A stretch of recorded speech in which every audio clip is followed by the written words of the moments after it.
everybody. This is William del Pilar, and this is Points on the Board, and I'm here with my weekly co-host, Eddie Aparicio, who is battling gout. Before we get to gout, what do we have on hand? We're going to talk NFL power rankings. We're going to focus on some of the controversial games or wins, etc. From there, we're going to go into the Eddie's fantasy waiver wire pickup, and then Eddie's becoming our top NBA analyst. The man knows the NBA like us Latinos know rice and beans. It's just part of who he is. Nice. Arroz y frijoles. How you doing, Eddie?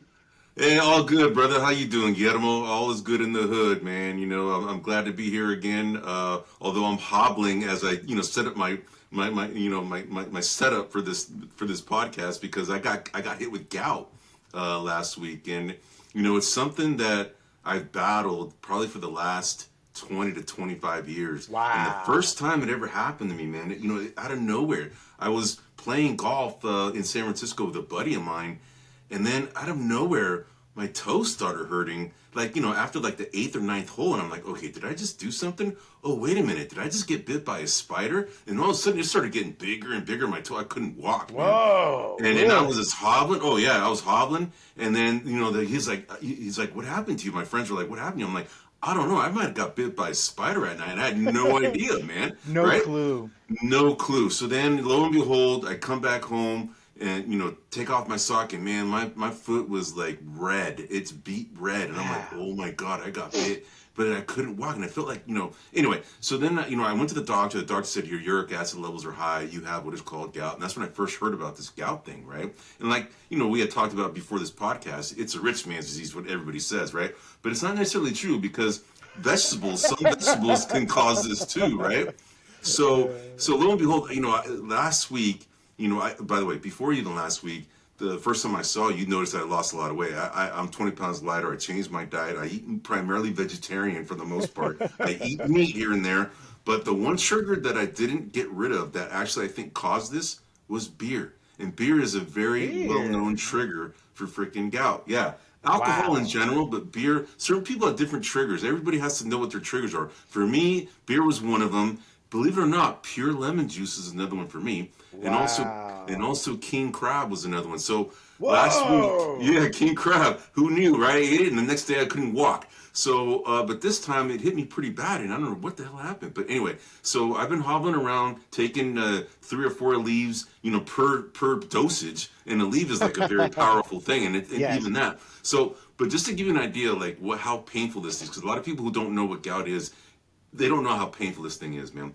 The way I can describe it for you is imagine you get bit by a rattlesnake, right? And you never got treated for it. How do you think that would feel? It would probably throb in pain, right? Because the poison is just going through you wherever it got bit, right? It kind of feels like that. It also kind of feels like a broken bone. So a golf buddy of mine that I played golf with for years, one day, and he was a professional hockey player, actually played for the New York Islanders. His name is Dave. Yeah, so Dave Paston is his name, so I'll throw his name out there. Anyway, he's a really good golfer, too. The hockey players are really good golfers, by the way. But anyway, I saw this guy. He's retired, and I'm like, hey, Dave, what's wrong with you, man? You're hobbling around. He's like, dude, I got gout. Have you ever had this thing? I'm like, oh, I know all about it. He's like, man, I've been hit, broken bones playing hockey, smacked in the face, broken my arms and my legs. This is by far the most painful thing I've ever experienced in my life. And I'm like, holy crap, that's the truth. Because when you try and describe this, people think, come on, man, you're not hurting that much. It hurts, man. So anyway, I'm battling that, and I'm back now. But I'm here for the podcast, and we can talk about your football and the basketball and all the stuff we want to talk about because we're sports fans. Get them. I think I'm going to have to start hitting you up to sponsor this, man. Only rich people get gout. Yeah, right. Alaskan crab ranges from $30 to $60 a pound. Well, it was king crab, and I only had it once, and I never had it again. That was it, Yeah. The one comment I'll make is alcohol is a trigger for a lot of things. So, for example, my cluster headaches that we talked about some weeks back that started when I was a kid, alcohol is one of the triggers. Chocolate, all the good. It's like so many things are triggers, and what makes it worse for us as humanity and civilization grows technologically is processed foods. Yeah. All those chemicals, all those things. But man, for people out there, when you're throbbing and there's nothing you can do about it, it's just, it's painful. I've been there with, not with gout, but with my cluster headache just Right. throbbing. So I feel for you, brother Eddie. I feel for you. So let me do a few things to get out of the way, and then we'll Yeah, get the no worries, podcast. man. The things we talk about when we were old, right? Yeah, exactly. So to everybody, we have made the switch and we are now officially Grumblings Media. And our new website is grumblingsmedia.com. That's where you can find this podcast and Points on the Board and all the rest of our other podcasts. And Eddie, you may not be aware, but I'm pretty sure you've seen it. We've taken some of your podcasts and clipped them out with the basketball, etc. So there's some good content on the website. Check it out at grumblingsmedia.com, not only for Points on the Board, but Fired Up. We just concluded a Fired Up podcast. Big Questions with Big John, and Free for All. And if you're a traditional podcast listener, you can listen to us on Apple, Google, Spotify, and Pandora. And if you want to see this beautiful image that you're looking at right now, head on over to YouTube and Rumble and check us out under our moniker Grumblings Media. And there we have it. So you know where to find us. We know Eddie's got gout. So let's get to the stuff that you came here for. The main bodies, what I call this, NFL and NFL power rankings. All right, Eddie, my first question to you, and there's no right or wrong answer. Do you see anything major happening with the trade deadline? Maybe the Vikings looking for a quarterback. Maybe the Titans do dump Derrick Henry. Heck, with the way Will Levis played, maybe they sit there and try to trade Malik Willis too. But do you see anything happening around the league in your mind that could trigger a trade of some kind? Well, first of all, I think the Tennessee Titans came out and said that they're not going to trade Derrick Henry, but that doesn't necessarily mean they're going to change their mind. But they actually stated that out in the press that they're not going to trade him. Definitely the Vikings losing Kirk Cousins to that Achilles injury, and those Achilles injuries are no joke, because I've had that myself, and it's hard to recover from, and especially at his age. So yeah. The Vikings, they turned their season around after that 49er when they beat the 49ers, that one game, and I'm like, okay, this could be the beginning of a lot of good things coming, and sure enough, it seemed to catapult them. But now without that quarterback, because that quarterback is a very good pocket passer, even though he hasn't really showed up in the playoffs. But, during the regular season, he can move that team. And they were doing all this without Justin Jefferson. So I think the Vikings, if they want to salvage their season, I think they're going to go ahead and make a trade for a quarterback. I don't think they're going to mortgage their future. I don't think they're going to give up, really good players that they have right now. They might give up some second, third, fourth round picks kind of things to get somebody. But who are they going to target? Who's out there? I mean, the one guy that we talked about before was Andy Dalton, right? He's a veteran quarterback. He's somebody I think they should target. I think he's somebody that would make sense. You mentioned Levis or Levis, however you say his name, and Malik Willis. Will Levis, right? Yeah. How you say it? Levi's? Not Levis. I always assume. Is it Levis? Big John gets mad at me. Yeah. Big John gets mad at me. Learn to pronounce the names. I think it's Levis. I think it's Levis. But they had two quarterbacks there, right? And sure enough, they could get rid of one of them because Tannehill is their quarterback. Heck, they might even make a trade for Ryan Tannehill. Ryan Tannehill is a veteran quarterback, right? So why not, right? So I think the Vikings are definitely in the market for getting somebody to help them out because their season is not lost. They've come back and won 3 in a row, and they look like a decent team even without Justin Jefferson. I'll wait for my comments when we get to the Vikings, but I vehemently disagree. And we'll talk about it once again because I did drop them in our rankings. Yeah, I don't see much happening. I'm thinking with the owner. I did see that earlier today amidst my work, and I took a pause and I saw that the owner came out and said no. And I don't blame the owner. Look, I would have fired that GM. I don't even know if this is the same GM that's done these lopsided trades, but I would assume they gave away Brown to the Eagles. They gave away the defensive player just last week. I mean, this general manager, I think he sours on players and will take literally anything. And I wouldn't be shocked if there was a bad deal in place for Henry. See, my take is simple. If you're a playoff team or you're vying for the playoffs, then that player is arguably worth more than market value depending on the player. It's needs versus want.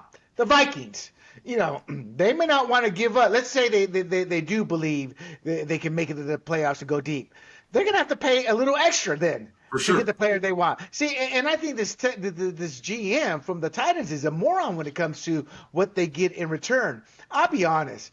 I would not trade a player like Henry, any running back where I'm not going to get value, like Jonathan Taylor. I knew the Colts weren't going to trade him because nobody was going to give him first round value. And at the end of the day, Jonathan Taylor and Derrick Henry is worth first round value depending on what team they go to. Now, every analyst is going to disagree and say, no, that's how it works. I'm going, well, you're wrong. A team that is one or two players away, they've done this before. They'll overvalue a player for that moment in time, and that's how life works. Now, does that mean it pans out? No. But to win a championship, you better take some risk. And but that said, I do not see anything happening at all. So let's move on then, my friends. That's what we have. We have the trade deadline coming up, and we got about a week left in that. So we will see and talk about that next week if anything happens. But until then, Eddie, let's get to this week's NFL Power Rankings Week 9. And there is a new leader. The Philadelphia Eagles come out on top. They surpassed the Kansas City Chiefs, who I dropped them to number 2. Terrible weather. In-division team, it's easy to sit there and assume that they lost to a subpar team, and they did. But these inter-division games, they're always crapshoots because you don't know what to expect. So I dropped the Chiefs to 1 spot. The Ravens actually moved up to number 3. Any issues with my top 3? No, I think Philadelphia definitely deserves to be number 1. They definitely turned it around, although their defense isn't as daunting as I think people may have thought, or at least as they've shown in the past, last year. They're definitely vulnerable. They're giving up points, so I don't think they're as daunting. The Niners are in the same way as well. They were daunting at one time too. But Philadelphia, their offense is clicking. I think they have a pretty complete package on the offensive front. Great running back. DeAndre Swift is doing really, really well for him. And then you have, of course, Jalen Hurts, although he's a little bit injured right now, but not severely. Then you have A.J. Brown and Devontae Smith. They have a very good, and then Dallas Goedert, right? I mean, Goddard, however you want to say his name. I mean, they have a very formidable offensive team. The Kansas City Chiefs, I think it's fair to put them at number 2. I mean, they only had one loss, and they played a division rival in the Broncos, and who know each other pretty well, all the nuances and so forth, right? But Kansas City is another team I think that might make a trade. I think they need a wide receiver. Yes. Well, so they made a trade for a wide receiver. Yeah, they have Mecole Hardman. He came back to him, but I think they need somebody else.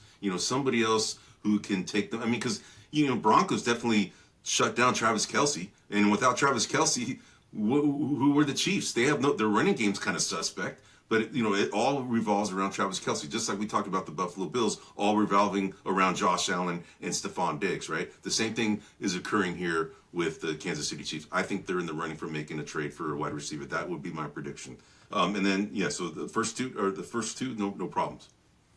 And and as far as the Chiefs, look, I think part of the problem with the Chiefs, they're a veteran team. Mahomes is in the league 7 years. There's tons of film. They know how to game plan. Game planning and stopping are two different things. But over the years, they've lost some elite talent, specifically Tyreek Hill. I think they have not recovered. They've been a successful team. Do not get me wrong. They won a Super Bowl without him.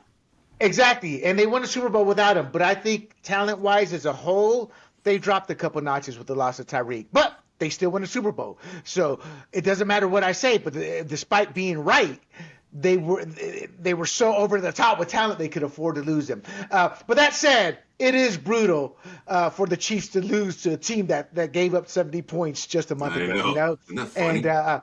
But it speaks volumes in this sense. Maybe Sean Payton's finally starting to click. Maybe Russell Wilson. I'm not seeing it, but I'm saying they're starting to get a little bit of the old Broncos, the historical Sean Payton, and being able to win games and things of that nature. But whatever, this is a big win for the Broncos to move forward. And big wins like this can turn a season around. I mean, it already showed with the Vikings. The Vikings turned their season around until this injury happened, right? And then this win by the Broncos against a formidable opponent, the Kansas City defending Super Bowl champion Kansas City Chiefs. It definitely could revitalize a team and get them going for the next week. So we'll see what happens next week. If they end up winning next week, then I think you have a point. I think that they definitely have turned things around, potentially. Let's be honest. I still expect the Broncos to have 500 at best in terms of their record. But this is a game that could do a lot for the team morale and the Absolutely. confidence. And that's Absolutely. just as important as anything else. It's the mindset of a athlete. All right, let's move on to elitism is on their radar. This is my second tier. I've got the Miami Dolphins at number 4, the Niners at number 5. They dropped one slot. The Cowboys at number 8. The Lions at number 7. Yep. Oh, I'm sorry. The Cowboys at number 6. The Lions at number 7. And the Jaguars at number 8. Out of this group, I want to talk about your 49ers, to be quite honest. Real quick, though, before we get to that, the Dolphins, it's tough to argue them the way that they win. The Cowboys, I didn't put them above the Niners because the Niners smacked them. And the announcer said something extremely important because it was 100% true. When the Dolphins get on a roll in a game, they blow teams out. The problem is they tend to do that against sub 500 teams, the Giants, the Jets at the time, and now the Rams. Okay, the Lions, I think they recovered. I think the Raiders gave them a good game tonight, but at the end of the day, their talent pulled them through, and that rookie running back came through tonight as well too. What's his name? Gibbs, I believe. Jahmyr Gibbs. And the Jacksonville Jaguars actually dropped 2 slots, but that's not a knock on them as much as other teams moved up. And the reason I bring that up is I get nervous when I watch them. They've got the talent, but the quarterback Trevor Lawrence still makes some boneheaded mistakes, and I'm not sure he is going to become the elite quarterback everyone thinks. I'm not saying he can't, but I think this is a big year. The team is starting to move forward and make some steps. And those are just the takes I want to give on them because I really want to focus on the 49ers. And I'll give you the floor in a second here. My issue is simple. The NFL is a league by attrition. We've seen and I'll be honest, Eddie, you may not like hearing this, but the Niners are going nowhere. Let me finish. Without Debo, without 100% McCaffrey, and obviously on the defense, Trent Williams. And offensive line. Offensive. Okay. And the reason I say that is the NFL is a game of attrition. They haven't stepped up to the plate with these players going down. And to me, they are a juggernaut when their team's fully healthy. For sure. And I think they've got a lot of soul searching because their whole team is playing in a funk. And the fanboys, you're seeing already. You're not on social media. Social media fanboys, see, they should have traded Trey Lance. I'm like, get over it. But Purdy's struggling. Purdy is looking like the quarterback he thought he would be coming out of college, So he needs to step up because he's made a couple critical mistakes. But my whole issue with the Niners is attrition. It appears they don't have the depth at some key spots to overcome players who are hurt or injured. And with that said, I would hope to think they're searching for some depth at running back, maybe at receiver. They're looking to upgrade their backup positions. I remember in fantasy during the trade, I don't know if they do it anymore, but before playoffs start, there's usually a fantasy trade deadline. During those trades, I was looking to build up my depth because you didn't know who was going to get the bye week, in the fantasy playoffs, so I had to cover that. And I think the Niners need to be looking at that. Am I wrong? Or am I half right? Or what's your take, Mr. Niner fan? I mean, you're not wrong. I would say that you're not right either.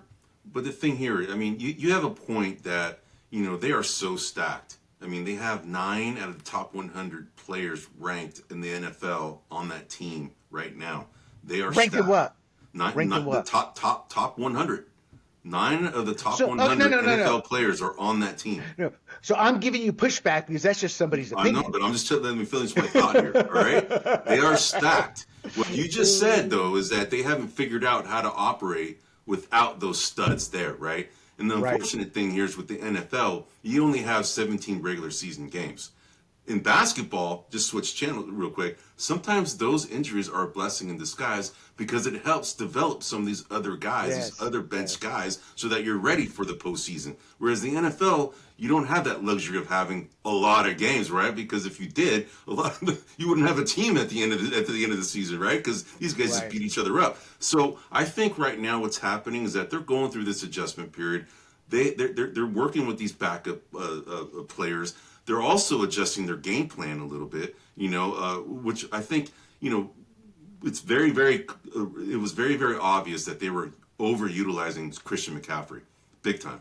And I think they scaled that back a little bit because they heard that, this guy has a injury history. He gets injured every year because of his usage, right? And they weren't really utilizing the other running backs as much. Eli Mitchell has been hurt. Jordan Mason has come in and played well. But they need to rotate those running backs more and establish a running game. And I think because of that, I think Kyle Shanahan adjusted his game plan and saw that Brock Purdy, with him at the helm, he can open his whole playbook up, right? So I think he opened up his playbook and is now seeing that, okay, crap, Brock Purdy maybe is not ready to carry team right now. I need to balance it out, and I think this is what's happened in the last 3 weeks. I think he's figured out that he needs to stay balanced. He kind of wanted to see if Brock Purdy could help offload Christian McCaffrey so that he doesn't get injured, right? And then you got Trent Williams, who got the offensive lineman. You have backups there that, this is only going to help them down the road, right? Luckily, they have 5 wins. They had 5 wins under their belt, right? If they hadn't had that, that would have been an issue, right? So, and then the other thing I'll tell you that's going on is that their defensive play calling, man, they have like studs on that defensive end. And this now defensive coordinator, he's coming in and just, he's taken on this team that's been handed to him. D'Amico Ryans did a great job, so good of a job that he got a head coaching job at Houston with this defensive unit. And now, for whatever reason, this new defensive coordinator is not, I don't know if he's getting out chess matched by the offensive coordinator on the other side, but they're definitely not showing up on as far as getting to the quarterback, putting pressure on him. The biggest liability of this defensive side on the Niners is their secondary. And without a pass rush, it's going to show up. And I think that's what's happened, is that they figured out a scheme to neutralize the pass rush because they know that they're pretty much man-to-man. They don't blitz too much. So they play zone defense. Part of the problem is what you said about the Eagles. Their defense isn't the defense from last year. But they lost their defensive coordinator to the Arizona Cardinals, Jonathan Gannon. And what we've talked about in the past is how the Eagles, they're learning the new schemes. They're adjusting to what this defensive coordinator's strengths are and what he believes his team can implement. That takes time. So I believe that's part of the problem with Steve Wilks, the new defensive coordinator who did replace D'Amico Ryans. And by God, D'Amico Ryans doing a phenomenal job down in Houston. But that said, I don't think he gets fired. I think they do nothing but adjustments this bye week. But more importantly, a team leader. I don't know who their team leader is. I don't know if Kyle Shanahan is a great. Fred Warner is.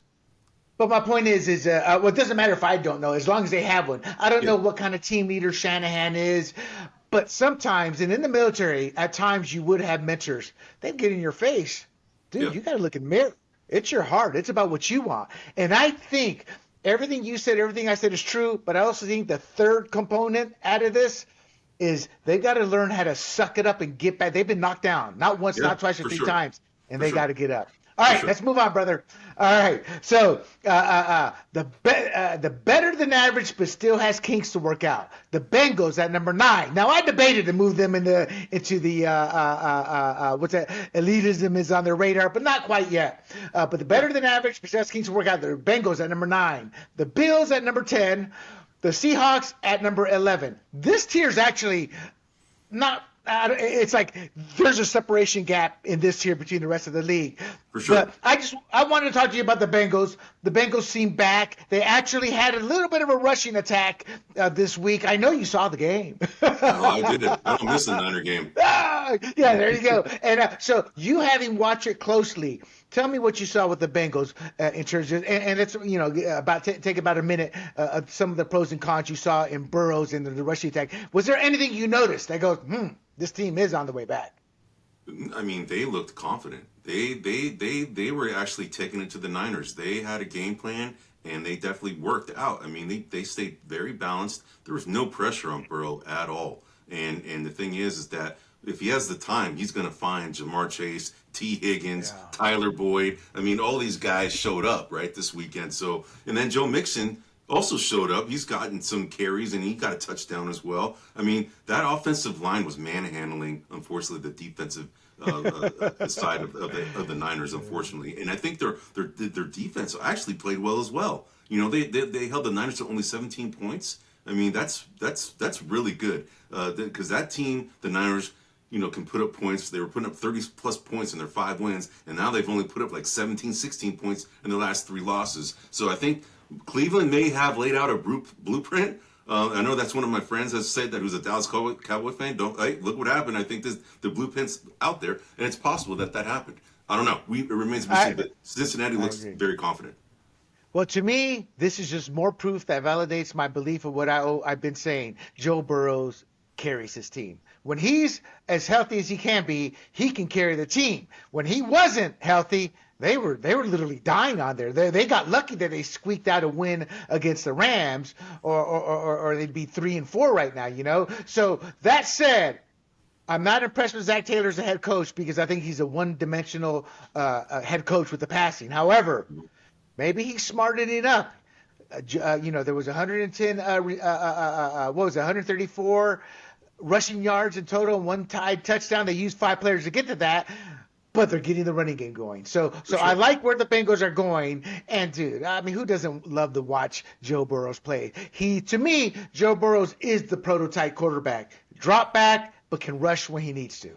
And that means barring a massive, ACL or something or Achilles tear, he will probably validate that stat we talked about last week. Was it like 200 non-rushing QBs versus 130 or 110 rushing QBs in longevity? It's like 160 non-rushing. Yeah.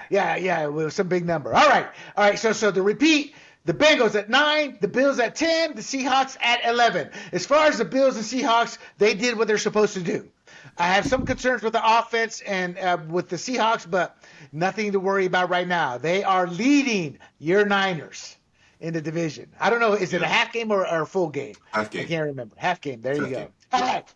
Pretenders or contenders? Now, I'm loving this team to root for it because I love underdog players. I think that's why I was a big Steve Young fan because he had to come out of Joe Montana's shadow. I was a big Danny White fan because he had to come out of Roger Staubach. So I'm looking at Zach Wilson. I'm like, I'm starting to root for him. And that team, Eddie, is 4-3. Now, what makes it exciting is they win in the ugliest, weirdest ways. I mean, less than 30 seconds, and Zach Wilson, who's looked terrible because in the final drive, 2 passes. Of course, they had to get a penalty to stop the clock, but they got the penalty. But Zach Wilson showed up that final drive, and I'm like, is that a step forward for him, or is it just dumb luck? What's your take on this Jets team? I'm loving them. I just don't know how far Zach Wilson can take them. Well, Zach Wilson is definitely improved. It's definitely very apparent. He's improved week to week. And, having a Breece Hall helps them out immensely. Having a running game helps out any young quarterback, right? So they have a running game, which is great. And they have a good wide receiver in Garrett Wilson. So, and the defense is actually very, very good. Their defense is what's really keeping them in games. And they win ugly. They definitely win ugly. And ugly is what New York fan base loves. They love winning ugly. It's just their personality, their persona that they just embody, right? So New York Jets, they're definitely embodying the fan base of the New York Jets because that's who they are. They're tough, rugged, and they're just going to take it, punch you in the mouth if they don't like what they're hearing. It's just the way they are, and this is the way that this team plays. And my final comment on the Jets, and we'll move on, is I had no clue about Robert Saleh. Is it Saleh or Saleh? Saleh. Robert Saleh. Only because I'm like, he says all the right things, but this team just isn't responding at the end of the day and for whatever reason. But this year, and those questions were surrounding him going in, especially with how he was going to motivate this team. And I think he's proven everybody wrong. I think he's always been a strong leader. We've just not seen it because he's building the Jets. And now I think we're seeing his lead. We're seeing his tough guy, but yet I bet you he has a compassionate side, but gets in your face type guy. And those are the type of leaders that make you play with heart. And I think we're seeing the Jets playing lights out. And I'm happy for Wilson because it's not Wilson. It's just for any quarterback to play in New York City. That's just hard. That's just hard. So at number 12, I mean, hey, you got to give Broadway Joe that much more credit. He was an average QB who lived like a superstar and was beloved by the people. Broadway Joe, name it. All right, pretenders, contenders, number 12 with the Jets. The Browns at number 13. They lost. I don't have much to say about them except for the fact it's the same story from previous weeks.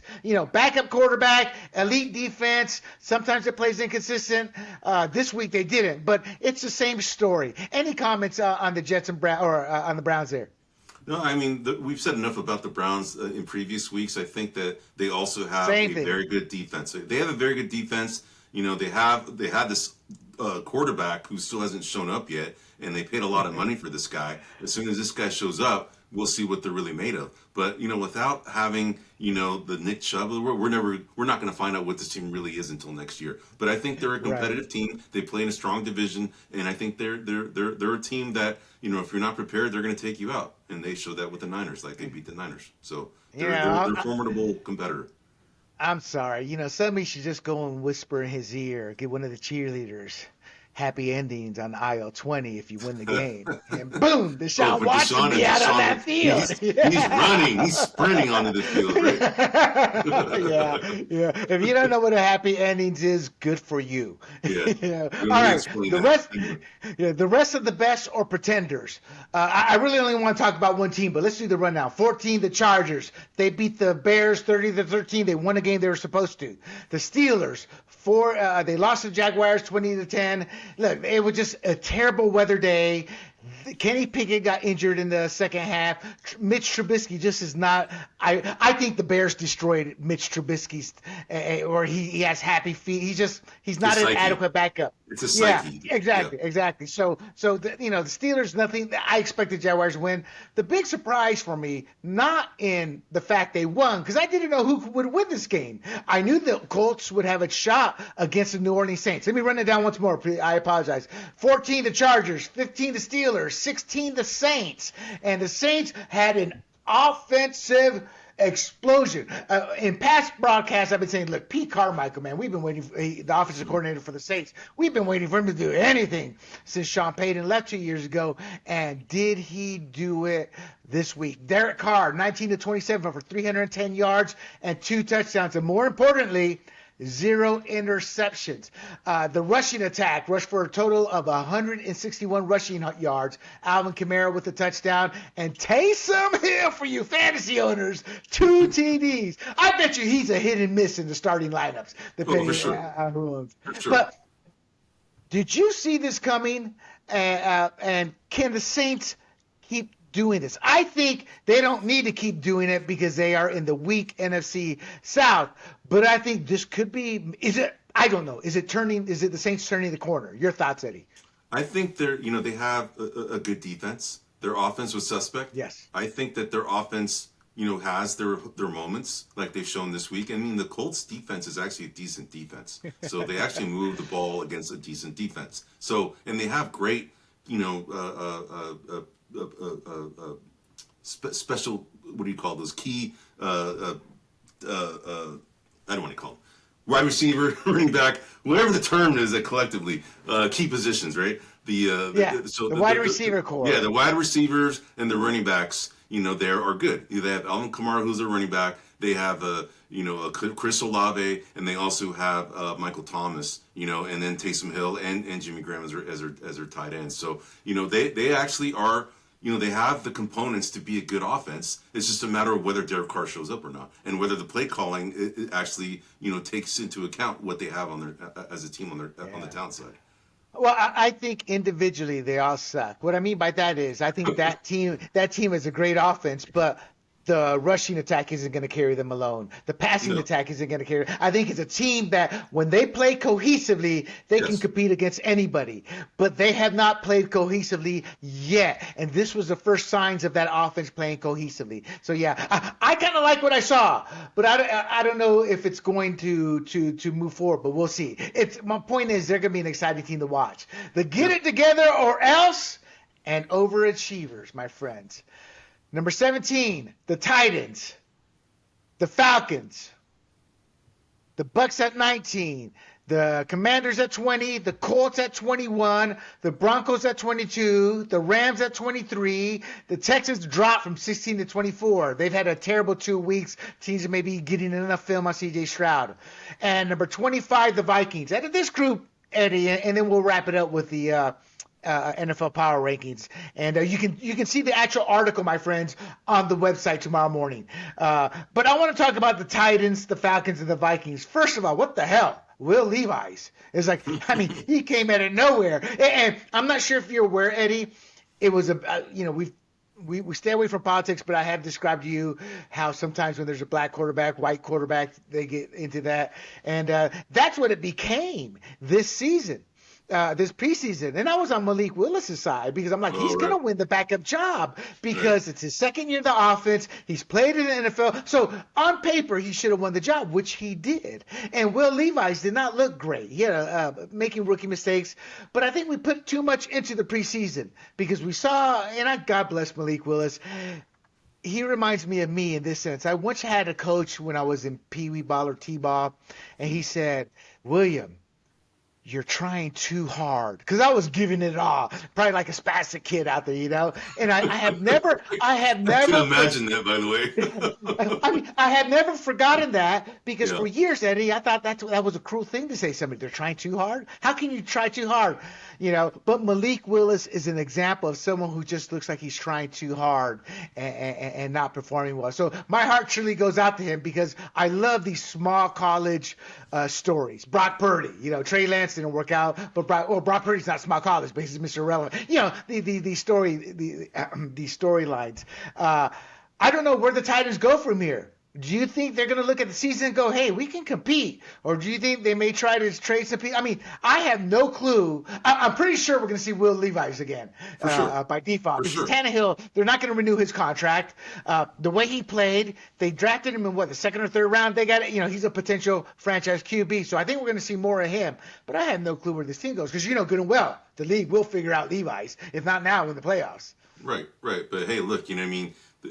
Anytime you have a player perform like that comes off the bench, you as a coach who has a team that's playing 500 ball, you would take the chance on the kid to come back and play again and see how far you can ride it, right? So this is exactly what Mike Vrabel's going to do. He's going to ride it for as long as he can because this guy threw accurately and had a really good deep ball as well a few times. So, you know, I would say that keep it going. Keep it going with Levis. I think that's how you say it, but I'm not sure. Your Levi's is going to make me say it, and it's probably not the right way to say it. But I think you know they're not going to turn down the season. They're going to try and win as many games as they can. You know they can. I mean, it's pretty wide open. You know that division's wide open. They should go after it, and I think they have a potential quarterback in the making of somebody who can at least get them to like where Zach Wilson got the Jets. Right? So, why not? Gotcha. You know, Eddie, I think it's Levis. Will Levis. I just looked it up. That's how it looks to me. Will Levis. Makes sense. I don't know. All right. Big John's going to be haunting my thoughts. You know, get the names right, man. All right. So let's go to the Falcons. The Falcons. Okay. So first of all, the Titans are number 17. They're at the top of the get it together or else and overachievers. And the Falcons. Look, the Falcons are a rebuilding team. Desmond Ritter's entering his first full season as a starter. He started towards the end of last season. I just have a simple question for you with the Falcons. One, where is the rookie running back Bijan Robinson?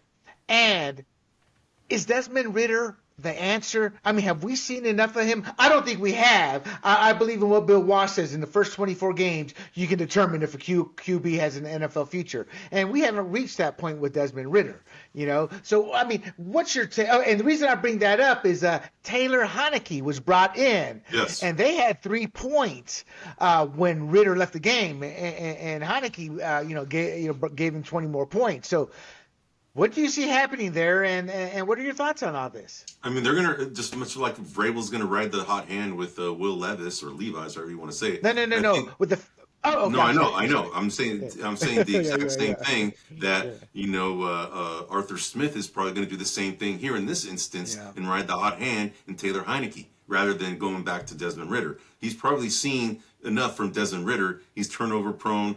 sometimes he has flashes of brilliance and other times he doesn't.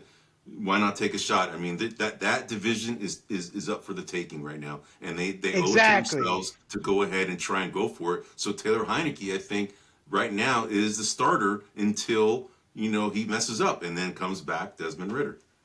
In doing my research, I discovered that Arthur Smith is 18-24 as a head coach. That's counting this season as well. So he's got to do much better. He's not flashy. He's not personable. These owners tend to fall in love with the next, Zach Taylor or who the head coach is. Yeah, well, the whiz kids, and they are in the hunt for the NFC South. So I think there's a good chance. Even if Ridder starts next week, he's got a quick hook if he doesn't perform, So let's keep going here. I got one more team I want us to talk about, the Vikings, and we did that a little bit. But for the group here, the Titans at 17, the Falcons at 18, the Bucks at 19, the Commanders at 20, the Colts at 21, the Broncos at 22. They went up for 26. The Rams at 23. Look, Matthew Stafford's hurt. We don't know what that team's going to be doing. The Texans from 16-24. 2 losses. The league may be catching up to C.J. Stroud a little bit there. 25. The Vikings. I don't think the Vikings are going to look for a QB to bring in. One, they've got to learn a new offense. And Cousins I'm not talking about the team love or team chemistry, but I'm talking about the points went through Kirk Cousins in that offense. He was the offense, for better or worse. In fact, they're the number 2 passing or number 2 offense in the league. I forget which. In fact, sure. And without Cousins, there is no offense. I mean, what I'm saying is, it's just that's how important Cousins is to this team, and I don't think that's a replaceable piece. They don't really have a rushing attack. Their defense is still learning to come together, and then I question some of the defensive play calling. I can't remember which game it was, but he kept rushing. He kept blitzing, and they were picking the blitz up. No, dude, the blitz is killing you today. There's a time to back off. So I don't think they come back from this loss of Kirk Cousins. That's why I dropped them from 15 to 25. I think that's how important Kirk Cousins is. I mean, and if you know of any, I'm putting you in the spot, I know, but because I'll think with you. But what quarterback can come in and give them the production Kirk Cousins? Because they need that at a minimum. Because remember, they're not a great team. It's that offense keeps them in games. Yeah. I mean, there's nobody out on the market that is like Kirk Cousins right now. You can get maybe a poor man's version of Kirk Cousins, but you're not going to get Kirk Cousins. And I think because they're as of tonight's game, they were only 1 game behind, the Detroit Lions, but now they're 2 games behind because Detroit won. So, at 4-4, they still have a chance to even go for a wild card spot. I don't think they should just mail it in.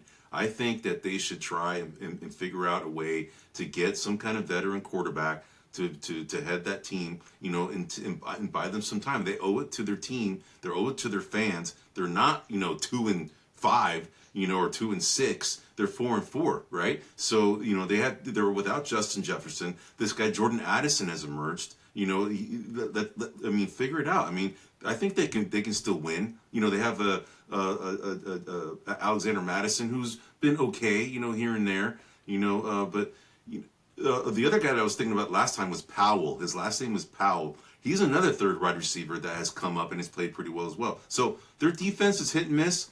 But I think they owe it to themselves to go for it, and I think they're going to be a team that's going to try and make a move to get a quarterback. Just they don't have somebody in the backup that's really well. I don't even know who their backup quarterback is, but I think there's other guys better than their current backup, right now that they can go after. Rookie quarterback Hill, Jaron Hill is a backup. Oh, Jaron Hill, that's right. That's right. Eddie, I'm not implying or stating they should mail it in. These players do have pride. What I'm saying is there's nobody out there that can replace Cousins. So maybe they take a look at – because Cousins, I think, is in his final year too, becomes a free agent next year. Right. Maybe they take a look at this Hall kid, or maybe they trade for a backup like Taylor Heineke. I mean, it's a terrible example because the Falcons are going to give him up. Yeah, or maybe Andy Dalton. But I'm thinking – bringing somebody in that a team's willing to let go, that they can make a determination that. But at the end of the day, I'm looking at rebuilding this team if I'm management and we take a step back. We're going to play to win. If we make it to playoffs, God bless us. But we're going to be evaluating players and we're going to be, putting maybe some of the younger guys in to get harder looks at them. I think that's what you're going to see because they just can't replace Cousins. And my final take on that, and I should have put it up the talk at the beginning, is Eddie, I have never in my life seen the rash of Achilles tendon injuries. And it makes me wonder, this new field. First of all, on the high school versions, a lot of these new fields that are similar to the NFL fields are made with rubber tires. And they're starting to realize, well, all that's chemicals, that's a lot of poison there, but everything we're recycling. And I'm saying, so I wonder what the long-term health of all these black little dots you see everywhere going into the lungs, stuff like that. But that said, I wonder if it's a field. That's the first thing you got to look at, the most obvious. But have you ever seen this rash of injuries when it comes to the NFL? With respect to Achilles injuries, I would say that's been going on probably for the last 10 years with the NFL. There's been a lot more. Not this many? Yeah, there's been a lot actually, more than you think. Yeah, but so it's definitely something with the field. I think the artificial turf, I don't think it gives enough. It doesn't give enough, to be able to avoid an injury like that. That's the primary reason why these big injuries happen is because the turf doesn't give, right? And actual turf, actual grass does give. So anyway, and there's a lot of force coming down there, and to move and pivot quickly. I mean, these athletes are bigger now as well. They're bigger and they're stronger. They're burstier. And the thing is that for take my case, my point. When I did my Achilles tendon, I was 255 pounds, lifting weights big time. And I asked my physical therapist, why did it happen to me? He's like, you're a big guy. And your tendons are actually pretty small compared to how bulky you are, right? So I think that this is probably why it happened. And I think that the tendons don't really grow as you build up the muscle, right? So I think a lot of these guys are just bigger and faster and burstier, and with having a field like you have, with artificial, just in general, any position, right? I think that's part of the reason why it can happen to quarterbacks too. I mean, just any position has it. Wide receiver, it happens to them a lot. I'll be honest. I've been watching football, and then once I got into the industry in the '90s, and I've never seen this rash of injuries. Now, there was a period I didn't watch football the last few years for a little while, a couple of years ago, but it's just I've never seen this rash, and I really wonder. I bet you're going to hear some off-season stories beginning this year because I haven't heard many, if any. All right, that's what we have, and to repeat it is a long one here. The get it together or else and overachievers. The Titans at 17, the Falcons at 18, Bucks 19, Commanders 20. Colts 21, Broncos 22, Rams 23, the Texans 24, the Vikings 25, and let's move on to the what the hell? We have no clue or we're playing for draft positions. Okay, and in that list we have at number 26, the Patriots, 27, the Giants, 28, the Raiders, who lost tonight to the Lions. The Packers at 29, and this is what I started to expect based off the last few weeks of play from the Packers. It's a reevaluation, rebuild season. So the Packers at 29, the Panthers at 30. 30. They've been in the basement all season long. They moved up. The Cardinals at 31. And your Chicago Bears at number 32. And I can see the Bears moving back up once Fields gets back. But that kid, Tyler, what was his name? Badgett. Yeah, Badgett. Tyson Badgett. I think, people forget last week it was rush pass. That's how they protected him and that's how they won the game. This week, the Chargers shut down the rush, so they beat us, Badgett, and he couldn't. Yep. All right, there we have it. Your NFL power rankings, and we're going to move to a lightning round here, Eddie. I'm going to toss out a position. You give me one or two names on them, all right? This is our fantasy football waiver wire. Okay, quarterback. Obviously, Will Levis. I mean, he's definitely the guy to get. He's proven, at least in 1 week, that he can throw the pass and, can move the Titans offense. So I would say he's number one as a quarterback. The second one that and I'm going to mention two since we're pretty much running out of time.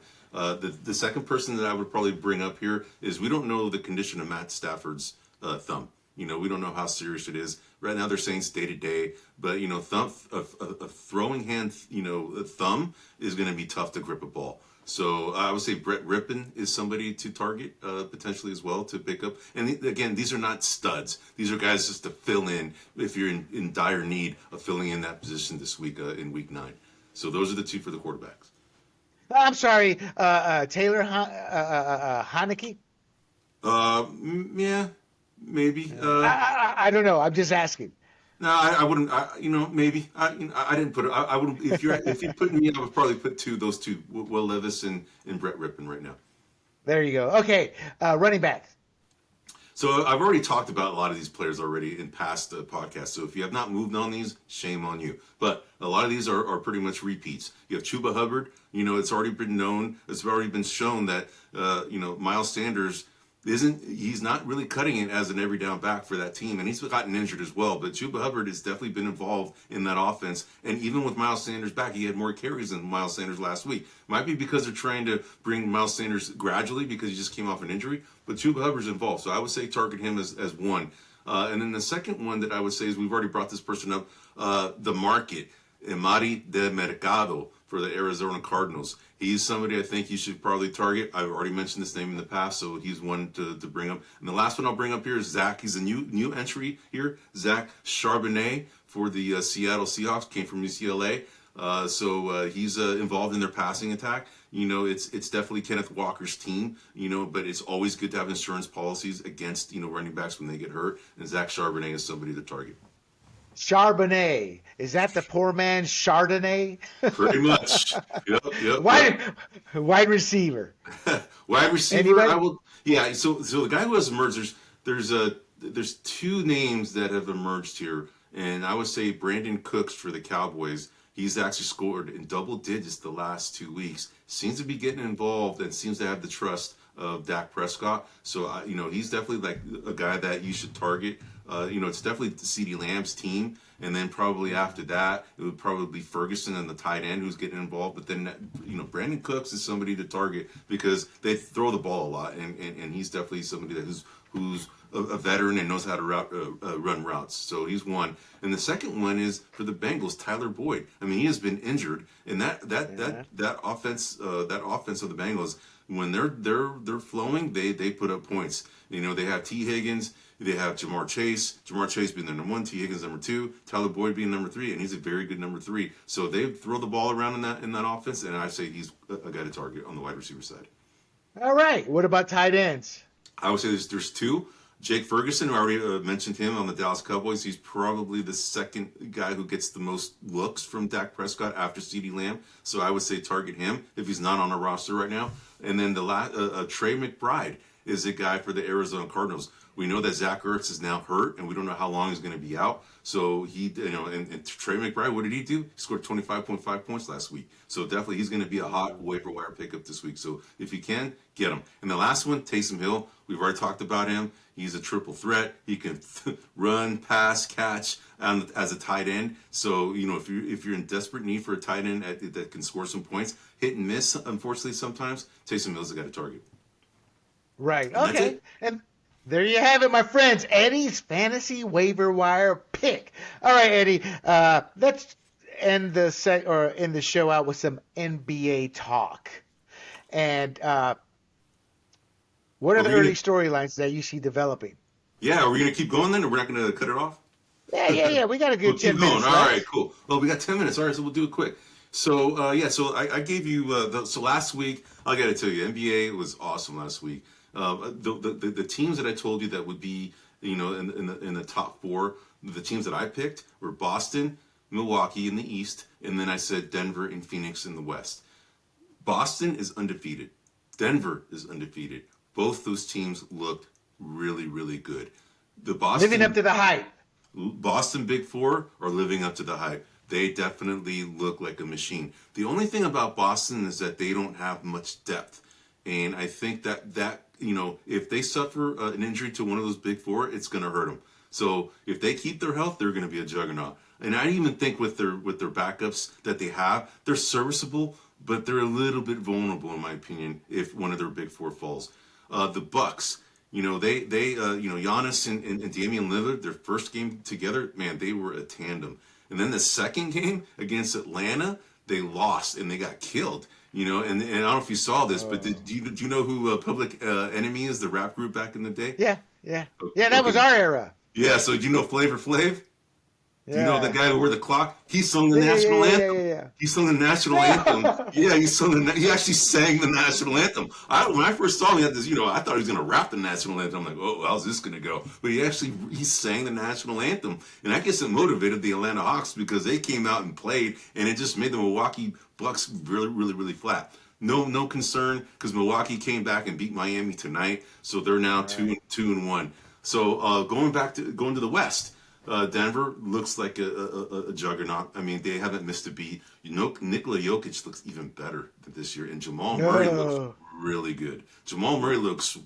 good. So those two together, they are a force. The only thing that I would say is they lost Bruce Brown. They also lost Jeff Green. Those two are pretty vital bench guys. They are very, very slim on the bench, but they have a couple guys that they have some faith in, but they're not as good as those two guys who left. So Denver looks like the cream of the crop right now in the West, as they should because they're defending champs. The Phoenix Suns, impressive. They won an opening night against the Warriors. Devin Booker played, and Kevin Durant played, but Bradley Beal did not play. And they barely beat the Warriors. They both didn't play very well. The Warriors played okay. Phoenix Suns played okay. But imagine Phoenix didn't have Bradley Beal. Of course, the Warriors didn't have Draymond Green, but still, the game, the Phoenix Suns beat them by 4 points. The next two games, Phoenix didn't have Booker nor Bradley Beal, and they still won those games. So, they're a team to reckon with.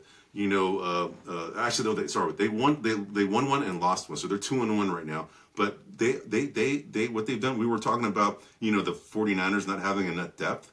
What's happening with the Phoenix Suns is they had the liberty right now to play some of these bench players right now and get their skill sets up and get the chemistry going. So when they are fully staffed, they have these guys who can just come right in and play when these starters have to take a rest. This is a blessing in disguise for them when both Devin Booker and Bradley Beal are hurt. So Phoenix Suns look very formidable. I think their bench looks really, really good. So those are the top four that I see right now. And the big surprise, the surprise team that I was talking about, the big surprise team that I talked about in the West, the Oklahoma City Thunder. They were not my top 8 to make it in the playoffs in the conference.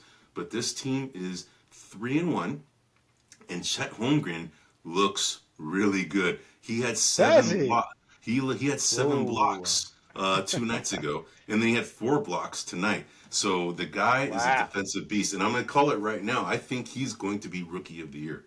I know Wembanyama is probably the favorite because of all the fanfare that he has, but I got to tell you, Chet Holmgren, he played 4 years at a pretty well-known Gonzaga program, and he got injured last year with the Liz Frank injury on his foot. But he's back, and the kid looks really good. So I'm going to predict he's going to be a Rookie of the Year. So that's a surprise team. That was one of the big observations. Some standout performances. Let me tell you, Steph Curry, here's another prediction. Steph Curry is going to vie for an MVP this year. The guy looks outstanding. He's got 240. He had a 42-point game and a 41. He had a 42-point game tonight, by the way. And then he had a 41-point game a couple of nights ago against Sacramento when they beat Sacramento on the road. And the thing about this Warrior team is they have 3 wins and 1 loss, and the 3 wins are all on the road. And they had a really horrible road record last year. They only won 11 games all year on the road, and I think they turned this thing around. And their bench is even better than people think because their bench is actually performing better than their offense from a net rating standpoint. And actually, they look like they have the best, statistically speaking, the best bench squad in the NBA right now because they are just running teams out of the gym with their bench squad. So this team is a formidable team to look out for. So Steph Curry is a good performance that I want to point out. Victor Wembanyama had a good his second game. His first game wasn't very good. His second game was really good. He had 21 points and 12 rebounds in a game over Houston. Luka Doncic, scoring 49 points on Friday to beat the Nets. Donovan Mitchell scoring 43 points on Friday to beat, not to beat, but they lost to OKC, unfortunately. Joel Embiid, he has back-to-back scoring 34 and 35, 15 rebound nights, and the guy looks like a beast. So I would say that those are the ones that I want to note as the guys who are standing out. So some observations I'll make out. So the Bulls, they were a team that I would put it as a playoff team probably in the top 8. The Bulls, they had kind of a team-only meeting after the first game. They got blown out by Oklahoma City by 20 points. And after the first game, they had a team-only meeting. That was like unusual. It's like, what the hell's going on here? Then they lost that game, but then the very next night, they almost lost to Houston. And thankfully, they didn't lose to Houston, or else it would have been a total nightmare, right? So they won that. And then they came back and won again tonight. So right now they're a 2-2 team that could have been really bad really quickly. The other big surprise, they were a playoff team that I put in the 6th slot. Let me see if I put them right in the 6th spot. Yeah, I had them in the 6th spot. Memphis Grizzlies. The Memphis Grizzlies are winless. They're 0-4. Who would have thought? Wow. Right? I mean, losing Ja Morant, they're going to lose him for 25 games, not until, December 25th is when he comes back, to play again. But they missed that guy big time. And they just look like a disconnected team. They just don't look like they're together. Just like the Bulls didn't look together, but I think they kind of, come back together. And I already talked about the Warriors, and I already talked to Denver, and I already talked about Boston. So, and the Lakers right now have played a tough schedule. They've played Phoenix, they've played Sacramento, and I think they played, let me see, they played, I think that's it, yeah. So anyway, and they're actually, they're still figuring it out, but they're a deep team. I think, LeBron and Anthony Davis are on a mission. I think, last year they started out 2-10 and still went to the NBA Finals. So that team is still figuring things out with this new squad, and they're going to get their chemistry together. I still think they're going to be a team that's going to be, there at the end. So last but not least, some of my predictions, after the first week. Okay, I already told you MVP. I think Steph Curry is going to be MVP. This assumes that the Warriors are going to be going pretty far in the playoffs, and assuming that he keeps his health. Rookie of the year, I already told you, Chet Holmgren. Chet Holmgren is playing really, really well. Of course, these are all contingent on, injuries, right? If they're injured, then we're screwed. Defensive player of the year, I have Giannis Antetokounmpo. The guy's a beast on both offense and defense, but he's really good defensively. So I would say that he's the defensive player of the year. And the comeback player of the year, I'm saying Ben Simmons for the New Jersey Nets or the Brooklyn Nets. I think he's going to be the comeback player of the year. The guy's playing very well. God. That is my call right now. Hold up. Simmons is playing? He is playing. He's playing for the Brooklyn Nets, and he actually is playing pretty well. I know he's on the Nets. I didn't realize he decided to play. He's playing. So that's my call right now. And I would have given you a segment here about FanDuel, but unfortunately FanDuel had server problems tonight, or else I would have given you my tiers as far as who to pick, for each of these 4 tiers to set up your lineups for tomorrow. But unfortunately, they were down for most of the day, and they were refunding a bunch of people for having lineups that they couldn't edit. So. For next week, I'll have some FanDuel. Hopefully, they don't have server issues next week, so I can give you some of my recommendations for your lineups for next week. So that wraps up my NBA. All right, my friends, that is Eddie Aparicio, and we're going to ask him in future shows about some other storylines. It's tough to do a 1 week show and talking scores in recent games, so maybe following some storylines, injury updates, and things like that. And Big John has talked to me about wanting to talk to you about how to do the FanDuel to maximize what the audience gets out of it. So we will talk about all that behind the scenes, my friend. It's a little inside baseball for you individuals listening. But that said, thank you for listening, everybody. Eddie, as always, thank you. A couple of announcements here. Again, we are now grumblingsmedia.com. You can find us on your favorite platforms, YouTube and Rumble, if you want to see these beautiful mugs. And for you traditional podcasters, Apple, Google, Spotify, and Pandora. Please share this podcast. That's how we'll grow and continue. So everybody, for Eddie and myself, we bid you a good night. Peace out. Hey everybody, this is Big John from Grumblings Media, and I just want to say thank you for watching our content.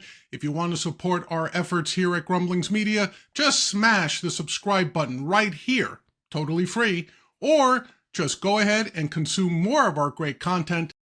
Click either one of these two boxes.